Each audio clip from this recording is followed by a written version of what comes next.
Are you waiting to build something big? That's the biggest mistake most people make. We refused to wait, we're in our 20s, and we built a home improvement company past $10 million. Not because we knew everything, but because we were desperate enough to figure it out along the way. If you don't want to waste decades playing it safe, and if you're ready to build success earlier and live stories worth telling and stay ahead of the curve, subscribe now. Let's get into the episode. How you may be missing fulfillment by only 1%. That's it.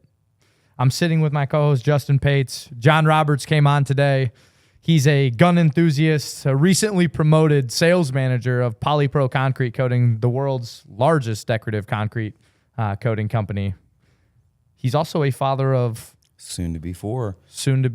And that is an announcement exclusive. We have yet to tell anyone other than my parents.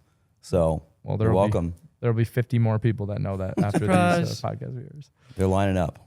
This is going to be very off the cuff today. We didn't even know John was coming on as of 10 minutes ago. So, shall we crack these reins, fellas? Absolutely. You forgot to mention that John Roberts is also a stud. He is a stud. Well, just because you've been brought in from the pasture doesn't mean that you're not still running around the grass, right? You're gonna hear them jokes. That's exactly right. You're gonna hear them jokes all set long. Guys, today we really want to talk about like how fulfillment isn't found in these massive changes. I feel like a lot of times people feel like this massive wave is going to come your way and you'll feel fulfilled, right? Rather, it's found in these tiny consistencies over time in which we chalked it up to be the 1%. So super happy to have you on, John. Thanks. Hope we can, give the viewers something of value. I appreciate that. I'm happy to be here. I've watched your podcast several times. And of course, I've worked for Parker for many years, as well as alongside of you. And, you yourself have been making some big changes, but it's nice to kind of know how you do that each and every day. Of all people, I've seen a lot of things take place, whether it's AE, whether it's moving from one state to another, but knowing how to break that down is definitely something that's important. And you're not wrong on the 1%. Making your bed every day isn't just something stupid, but it's something that creates consistency and uniformity. So take it away, Parker. I got a question. People always call it, like an overnight success. What are your thoughts on the people that are like, oh, it must be nice to, get it all at once? They're talking about the Hawk-Tuah girl maybe, but that's not how life works. Yeah, most times it doesn't, like it rarely does, right? Unless you're winning the lottery or going viral on one, clip. It's always very interesting. I try to post, even on my stories and stuff, a lot of the unsexy stuff because of that. Because I feel like when you see the people that are posting all of the flashy things, it is so quick to be like, oh, it must be nice, rather than knowing what it actually took. Because more times than not, 95% of the time, it took a lot of 1% growth to eventually see this massive change. But again, most people who have never been there, never see that and don't understand what it actually takes. Mm-hmm. Yeah, I mean, I'd rather take 100 well-placed shots than bet it all on 1 or 2 shots. And knowing that I've got the ability to hone in my skills and that you only have a potential 1% failure rate each day takes a lot of that weight off of you. Knowing that, hey, I just have to get through this 1 point and do it every day. That's something that is powerful. So 1%, it's not a lot on the table, but you put enough on the table over time, that 1%, like you said, is going to add up. And I completely agree. I have recently been put into a role where I'm leading a team, and people talk about having imposter syndrome or whatnot.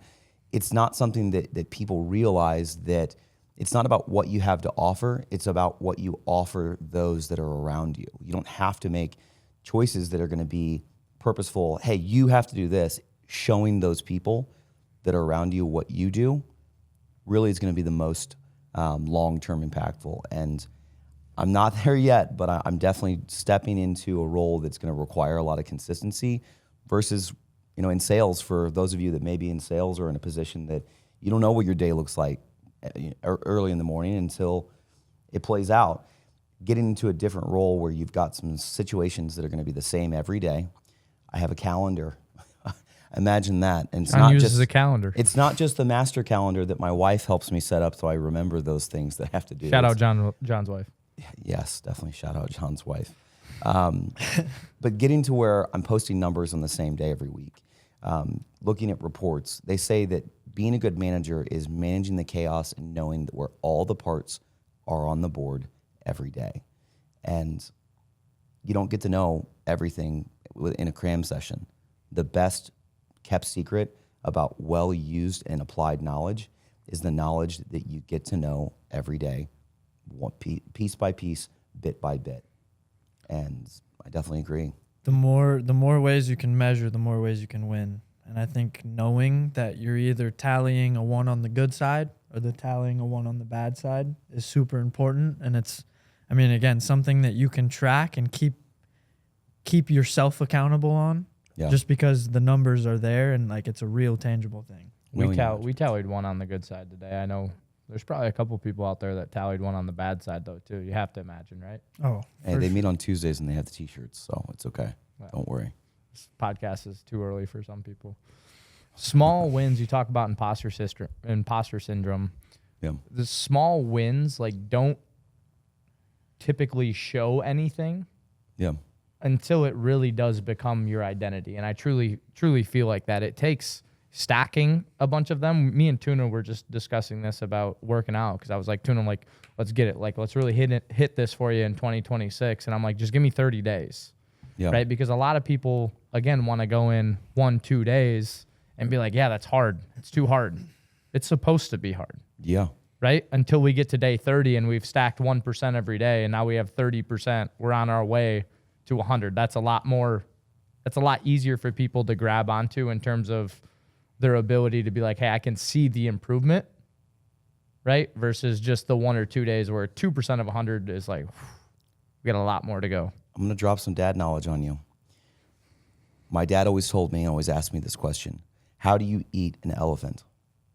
1 bite at a time. And as corny as that sounds, no, I'm not wearing white New Balances, but it's something that you have to think of like that. Sometimes breaking down the bigger picture is the only way to get yourself mentally there and where you're going to be able to grasp what it takes to get to that next step. I'm a father, and that's something that, no, they don't even make you fill out paperwork for that if you guys didn't know that, but they just let you leave the hospital with them. But really it's something that I've had to watch how I do things, whether it's changing the way that I talk or not saying words that I don't want to hear out of my kids' mouths personally, but also looking at things and how to break down, son, I know you've got X, Y, and Z to do, but don't worry. Just knock out this. Go take a break. Go do something else. Perfect that singular act, and it's really going to bring you to the next point. And you're like, wow, it didn't take very long. And I only say that because people just because they don't know how to do something doesn't mean they haven't done exactly what is required of them to do that thing that seems illustrious, sexy, or at a point where it's going to bring a huge return. Starting your own company or getting yourself in a position where maybe you're out of chains that you've never thought about being able to break. You break them 1 link at a time, just like you build them. The opposite is true as well, folks. If you're going to put together a bad habit, it's going to start link by link. When you don't stop something that you know you should have, it hangs on you. I always think of that movie, Charles Dickinson's The Christmas Carol. He says each time that he did something wrong in life, it became a link on his chain waiting for him at the end of his life. And sure enough, it was thousands and thousands of pounds. What links are you building today? Positive, negative? Are you breaking the ones that you don't want? Are you building the ones that you do? I think that's important. I think it was, I don't know, I can't remember if it was you, Justin, but someone was saying, my reference to life is like these people throw rocks at me. And I was like, just keep throwing them, because what they don't see is I'm taking them 1 by 1 and building something behind me. He's landscaping the shit out of somebody's yard, and it looks great. Thanks for the flagstone, ladies. Yeah. Even to bring it back to what you said of like, it works in the same way, like in the opposite direction. Yeah. Like, sometimes sleeping in doesn't really affect you that much That's a in the good one, moment, man. but hint, hint, but it's one of those things where, again, the tally is on the other side. And, You're right. Burnout doesn't necessarily come from, tallying as much possible on the good side, but it comes from leaving that gap of things left undone that you said you would do. And that's super important because sometimes what you need to do, no one's going to know whether you did it or not. And that's really important. You can be idealistic and say, what do you do when no one's watching? Are you helping the old ladies cross the road? It's not about that. It's about doing the things that you want to have done and not being too worried at looking back and trying to calculate things too early. Managing expectations is also really important. In sales, my first big year that I had, I watched, we'll just call them Salesman A, slap these $50,000, $60,000, $45,000 projects down. And I'm over here selling $3,500, $4,500. And sure enough, at the end of the month, I was $20,000 below him. And I knocked it out with a $24,000 project that was a nice referral from somebody. And I was just like almost flabbergasted that I had not only succeeded to where I was at, but I didn't worry about what everyone else was doing. I chugged on and I put every bit of effort into every appointment that I had because that's all you can do. Like you said, the rocks that they're throwing, you can't block them all at once. You're going to be really busy. Block them one at a time and you'll be in a good place. I kind of want to move on to fulfillment, like the idea of fulfillment, right? Because we've kind of discussed this topic of, people understand that it's not going to come immediately, right? From the 1%. It's going to be the 1% over time, right? Fulfillment, I feel like a lot of times, though, is that line that people draw and say, hey, I need to get there. Yeah, they think they need to get there. Right? But it's not a line that you cross and say, hey, I'm fulfilled for the rest of life. It's something that you're gonna cross, right? In these moments of the 1%, you're gonna feel fulfilled when you hold the door for somebody, right? Yeah. When you complete that workout, right? Even when you make it to the gym. If you just make it to the gym, that's 1%. Right now, complete the workout. That's another percent. Like stacking all of these 1%, again, back to your point, creates this lifestyle, Yeah. right? In my opinion, that eventually is just going to pay dividends of fulfillment constantly. Whether you're sitting on the couch later that night, you're probably gonna be like, man, from that workout earlier, my skin feels tighter, right? Yeah, or your you mental clarity is going to be sharper from Sleep the ice better. bath. You're able to get through things with more resiliency, and that's important. I need to do more of that myself because I know my wife's going to see this and say, bullshit, John. But no, that's She's already in the comments. Hey, and you know what? Without her, she's helped me make a lot of incremental changes and living a lifestyle and be the person I want to be. Because remember that everything you need is written in you. Yeah. It all just depends on what you pick up and what you put down. And that's something that if you look at it with this big picture, it will scare the ever-living daylights out of you. But if you look at things focused, maximize, become the best at this, I'm going to look at this and become the best, that's going to be where you're really going to become the best in a grandiose type of way. Maximize and become the best at all the little things, and they'll be piled up pretty big. You have a choice every time. And to me, the choice of doing the 1% in the positive way or the 1% in the negative way, like, honestly, most times, like, both of them are hard, right? The 1% in the negative way is not always hard right away, but it's like what you feel after doing the negative effect of the 1%. Like, then it doesn't feel good, right? Versus, maybe making it in the positive direction, as far as we go to the gym, we work out, probably didn't want to do that at, whatever time we went this morning, but it's like once we got through that and over that hump, it's like, let's go. John Today's did not ours. join them at the gym this morning. Let's go ahead and note that. I apologize. John's 2 hours away from us. We'll give him the benefit Hey, of the doubt. I got up. I took care of the little ones. Made my wife some coffee. Got on the road and got over here. And to me, that's a heck of a workout there. But I know for a fact that hearing that and seeing you guys put that in there, it shows me that I definitely have time to do that. If I can put in 20 minutes and hop on the treadmill, that's something that is a win. You even have the ability, and JP, I'll let you hop in after this, that you have the ability to let your wife take care of that morning duty of your children, though, or you have the ability to put yourself forward in the 1% and to provide for her as well, not just your kids, but her, and go do that as well. So, I mean, same scenario, just different story. It's not like the fulfillment isn't as far as what you think. Like it really just comes down to fulfilling a promise that you make to yourself, and that will lead to you feeling fulfilled. It's not that hard. It's not that far away. No. Like you said. I mean, it's right in front of you because like you understand, you know. Yeah, it's the internal monologue, that voice that you have that says, "Hey, good job. You did what you needed to do. Let's move on." Or that voice that maybe it isn't saying anything. Maybe that's the issue. It's not that you're screaming negative things at you. It's just not giving you the accolades that you deserve. My dad always told me growing up that it's so much easier to be good, and it's so much harder to be bad. Managing lies that you keep in your head or that you tell people, that is an exceedingly exhausting practice, and that's something that once somebody realizes that you don't have to do those things, you have all this extra room in your mind to keep track of the things that really do build you up and those around you to help give you a team of people who can support you. Doing the right things will always be the best choice, not always the fun one, and not always the one that's going to bring you, I got to go out and do this fun thing. No, but I got some work done I needed to get done. Yeah. What episode are you on now? That's a great question. Tim, you should know this.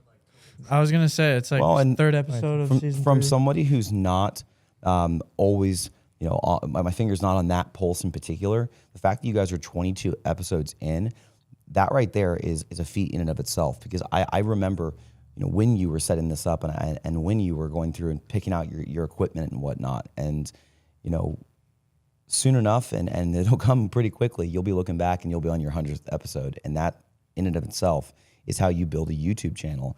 These days, kids are inundated with technology and all these different things. And it is a realistic aspiration, folks. So when your kids say that they want to try and make a living on YouTube or I'm going to be a professional gamer, it's not so asinine that they want to be an underwater basket weaver or whatever else. There is some serious work and return, and it all comes down to consistency, whether you just post every day or whether you film yourself doing something that you want to do. I'm proud of you guys for getting to that, and I can't wait to look back and see what topic is going to be on the docket for episode 122.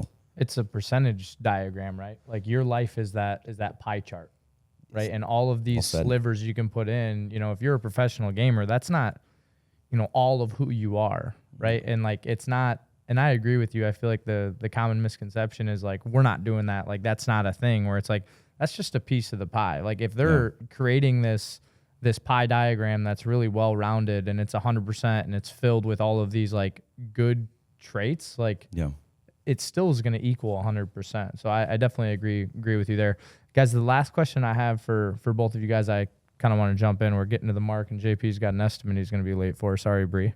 What are you guys going to tell the people that are sitting out there? Because there's somebody that's going to watch this or read the title, because we're going to clickbait them. We have to. That's part of our job.